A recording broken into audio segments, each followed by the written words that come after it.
I was reading a book called The $12 Million Stuffed Shark, right? And it's a book about art economics, it's about branding, and with this particular imagery of like this chopped up shark, that's literally like the cover of the book. And so in the book, they talk about this artist, his name is Damien Hirst.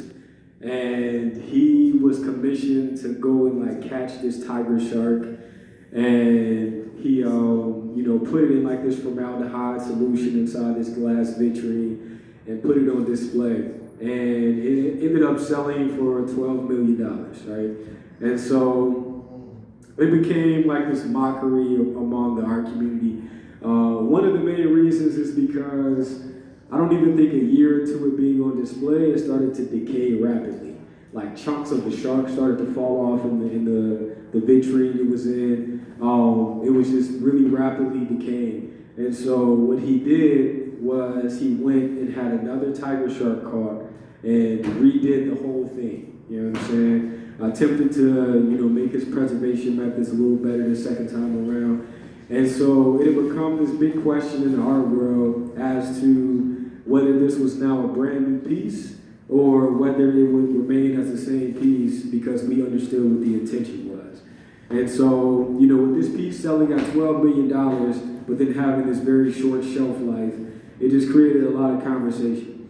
And so I used the symbolism from that painting in order to form the narrative that's going on right here.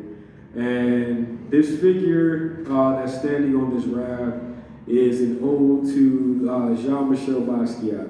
He broke an auction record that has since been broken by Banksy, if I'm not mistaken. But Basquiat had held an auction record back in like 2017 for a painting that he did called The Fisherman. And so in the painting, it's a figure that looks similar to this, holding a string that has a fish on it. And so in this painting, I wanted to create this, like these opposing ideas, where on this side I'm giving a head nod to Basquiat for being able to reach that feat of being this artist who's been dead for over 30 years now, but still breaking auction records.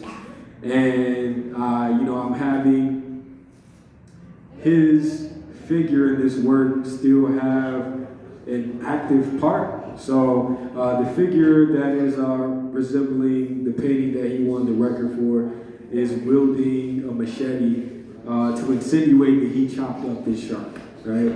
And I'm having, my head nod to him winning this auction record be juxtaposed with the imagery on the left side of the canvas, where there is a tabletop that has a bunch of nature on it.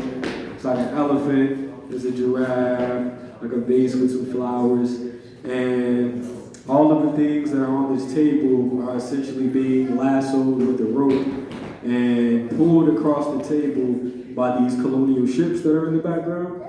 And and I'm addressing, that's why it's like a stamp cut out with Christopher Columbus's face on it. To show these two opposing ideas where I'm one giving a head nod to Basquiat, and then I'm making the symbolism from his painting have an active part in attempting to protect everything that's to the left of the canvas. And so it further ties into the title, like I said, which is Bigger Fish to Free.